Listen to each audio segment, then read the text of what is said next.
Overland in the heart of Australia offers a tough challenge to man in his struggle with nature. In the outback, many hazards await the traveller. Treacherous stakes hidden in dense spinifex grass and sand have proved the undoing of many good tyres. Breakdowns mean delay, frustration, important work left undone. But the people of the north minimize these by going to the right quarter for help and service.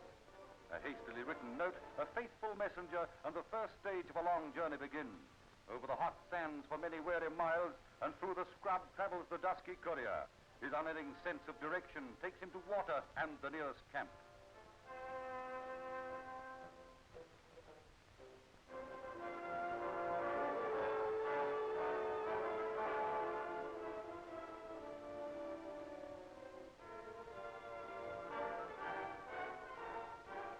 Where's the boss? Over there.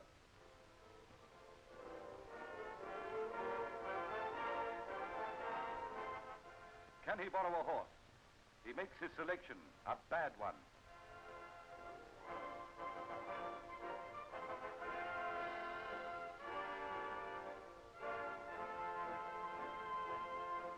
But go on he must. This message is urgent.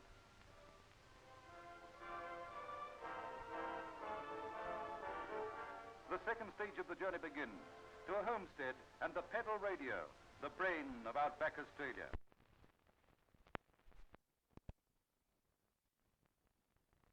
Station U8, calling A8. Station U8, calling A8.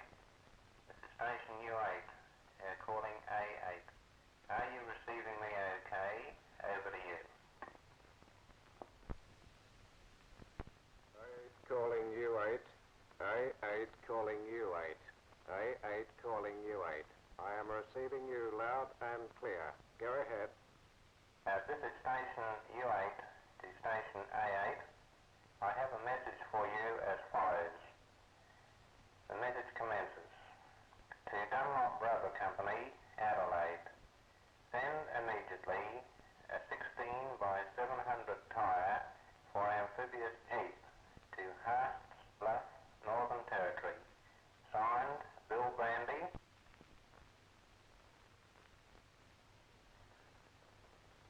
Station A8 calling U8. Your message received and understood. Over and clear. Over the treetops, through the humming wires of the overland telegraph, words translated into electrons of sound carry the hopes and fears, the good news and bad, the slow beat and fast of the heart of a nation.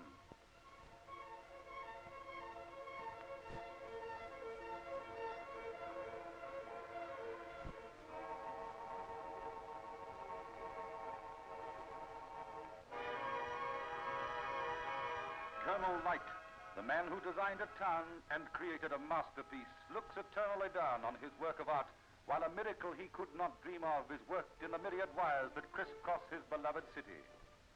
A wonder of the modern world in the nerve center of civilization, taking the impulses from the overhead wires and reproducing with superhuman accuracy a message written 1,000 miles away with the stub of a pencil at a lonely sand hill.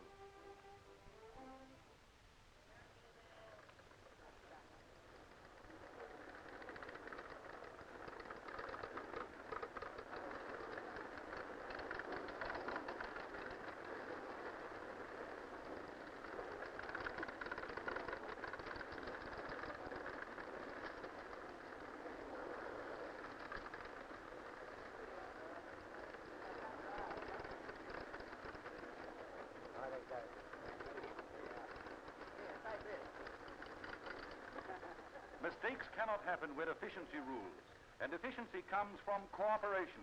Cooperation from the willingness of the individual to serve and the ability to see himself as a vital cog in the machinery of modern civilization. This world of ours is made up of people, each dependent on the other, each serving the other in serving himself. Without service, the world would fall to pieces.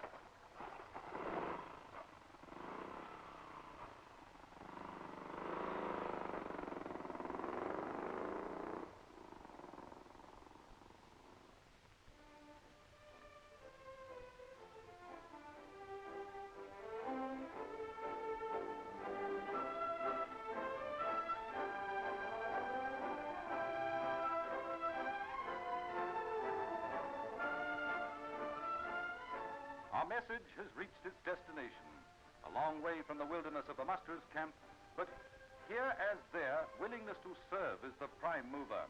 A highly complex business is ready to place its resources at the disposal of a man 1,000 miles away, and with a simplicity that only ultra-efficiency can bring.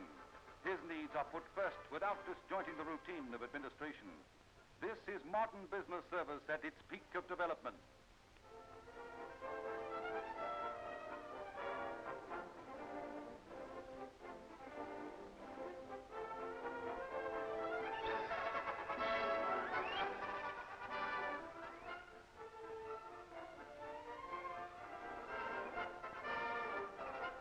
At the aerodrome, ready for loading with northbound freight, her fuselage gleaming in the midday sun, one more of the million wonders of the 20th century is ready to play her part in service to the inland. Years of experience and skill are needed to pull that throttle the right distance for a smooth takeoff.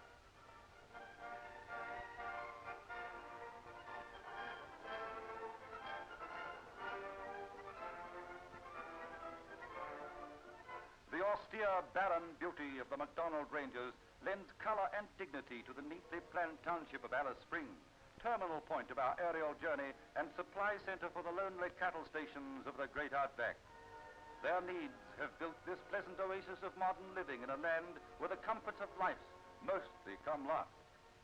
The forbidding beauty of Heavy Tree Gap gives us our first close-up of the unusual landscapes that make the heart of Australia. Precision and perfect timing bring us safely to Earth, and one stage nearer to relieving the predicament of the man by the lonely sandhills.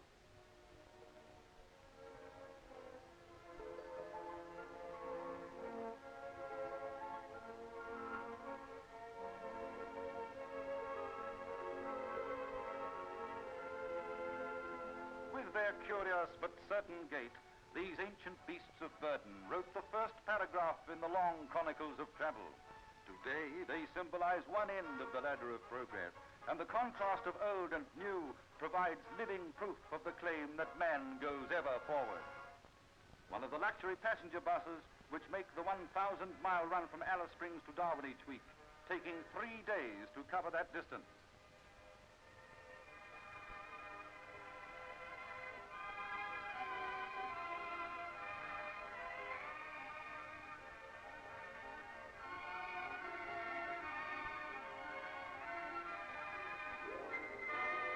The last stage of the essential tire for the waiting Jeep.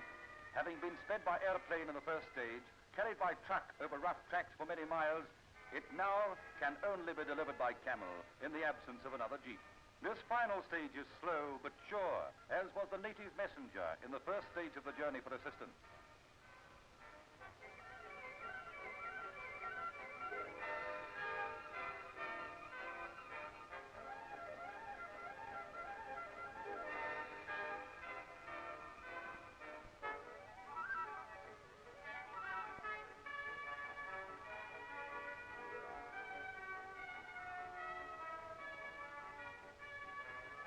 This is a land of outlandish colors, cleverly blended by nature to weave their spell on man, and plant in his heart a longing to one day return and taste again their weird beauty.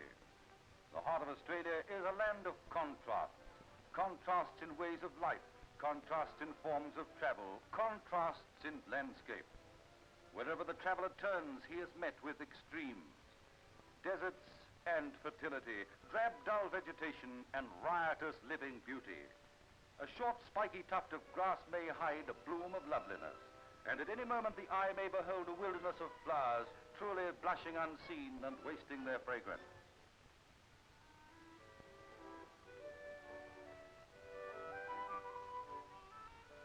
When a man strikes trouble out here, he does all he can to put it right, and then, if he must wait, he waits, all day, or for a week or a month if necessary.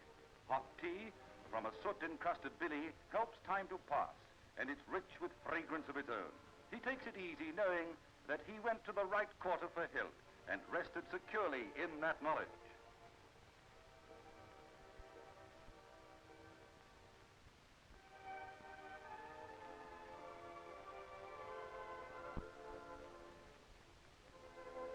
Service and cooperation have done their part.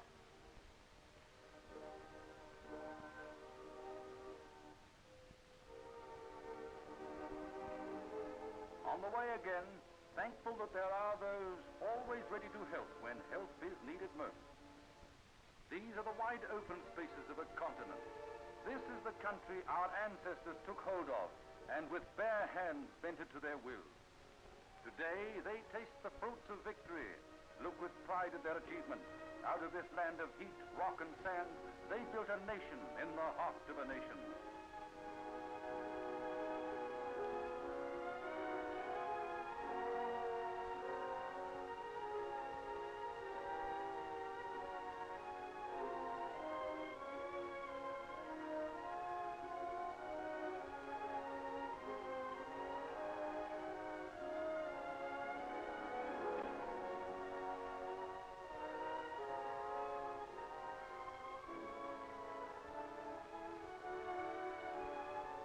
A new crop of old Australians, enjoying bungalow living, but still clinging to the traditions of their ancient lineage and unique tribal customs. Excitement runs high as the hunter returns with the day's kill. Lending still more contrast in this land is the mixture of primitive customs and modern habits. He hunts the kangaroo as his ancestors did 5,000 years ago, but he carries a modern repeating rifle. The fire is built in the ancient way, but safety matches are quicker than two sticks rubbed together.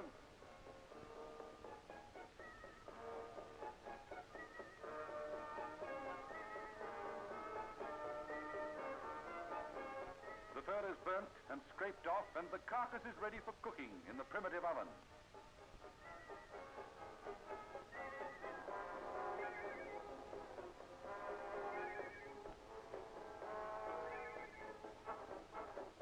While they wait, the children celebrate the surety of a good meal with a corroboree.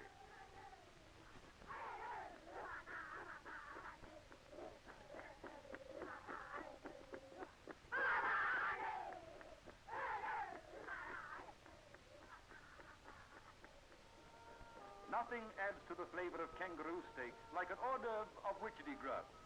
And if you hunt for your own grubs, it makes them all the sweeter. If you don't fancy them raw, they cook in a few minutes in the hot embers. The kangaroo is taken from the fire, placed on a bed of leaves, and the cuts made with all ceremony.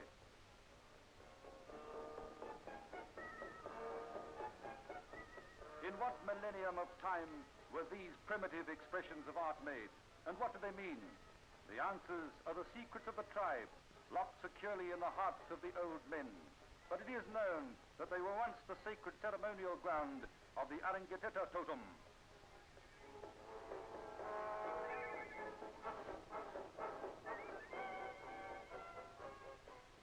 We leave the beauty of Emily's Gap as our jeep makes its way onward, passing a cattle drove, the golden calves which keep the territory prosperous, bound for the cattle markets of the city, perhaps to wind up on a dinner table in London's Mayfair.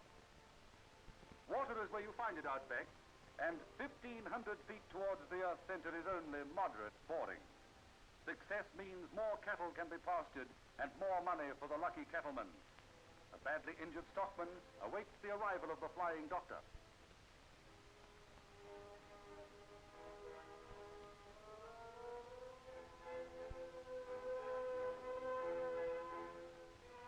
The Flying Doctor Service saves a life a day, according to people of the outback, and the men of the service are willing to put their planes down anywhere possible if it means relieving human suffering.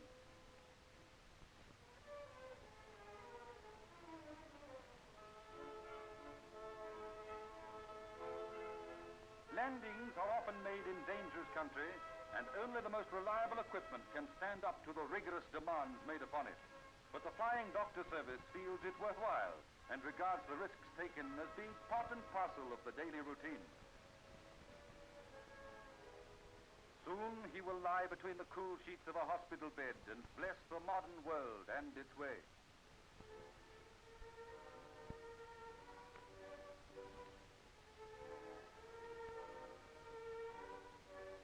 Traveling the Darwin Highway for 700 miles, we live in a world of speeding wheels.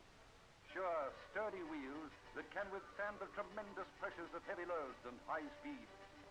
Here in the heart of Australia, the people look to road transport as one of the key factors in their existence.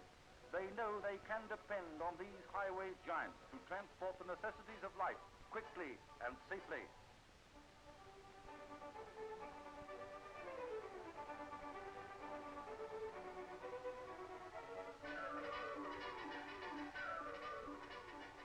Grim reminders of war. Rusting Bren gun carriers and a wrecked truck provide sole evidence that not long ago an army camped here.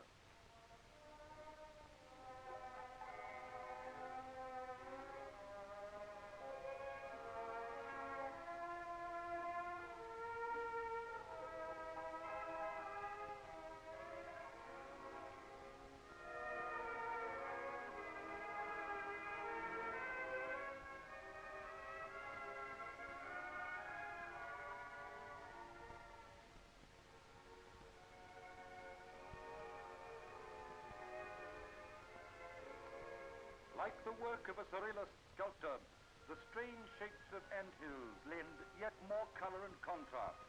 Varying in size from a tiny heap of dirt to a mound many times bigger than a man, these curious structures are found throughout the territory. Tennant Creek, with its gold-bearing hills in the background, is a halting place for all travelers on the 1,000-mile bitumen highway which traverses the main street.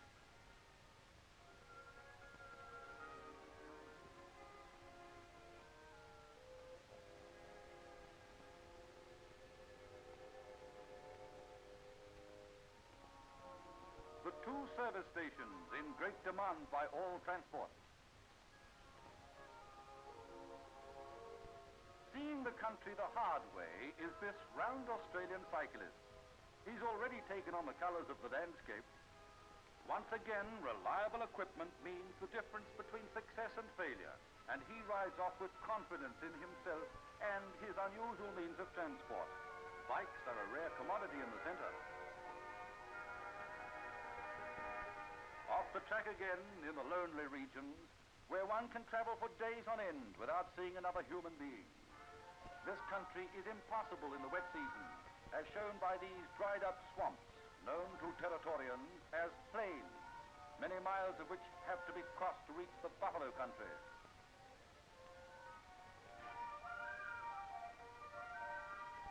Bamboos rise in strange relief in a strange land where the dominant mood, repeated in a million forms, is eternally contrast. Still more contrast with the paperbark swamp and the red lily lagoon, competing one with the other for our attention and admiration. The lilies, generous in their profuse display of glory, invite our closer inspection.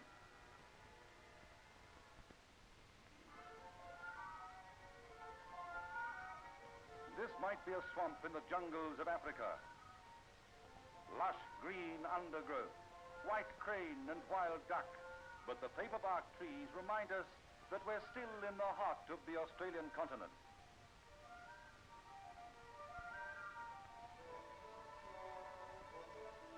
This is the buffalo shooters' camp, located in a paperbark forest, the objective of our journey of 2,000 miles across Australia.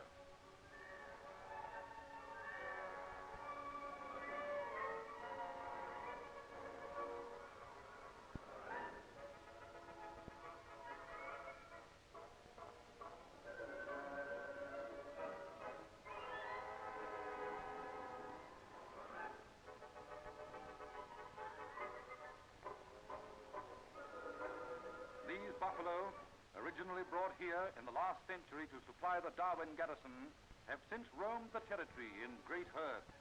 But the hunter's gun is writing the last chapter of their existence.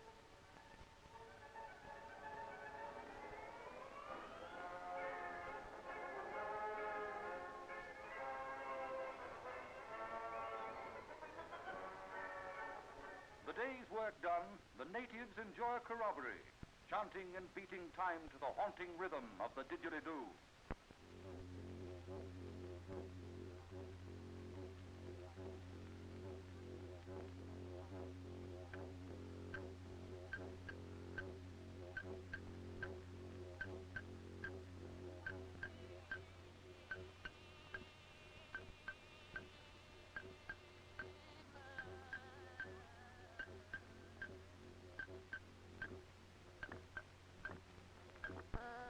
shadows lengthen. The river glitters steel blue in the afternoon sun as natives set out to hunt wallaby. The majestic canvas of nature leaves us with an impression of great charm and the lonely wild dignity of the inland.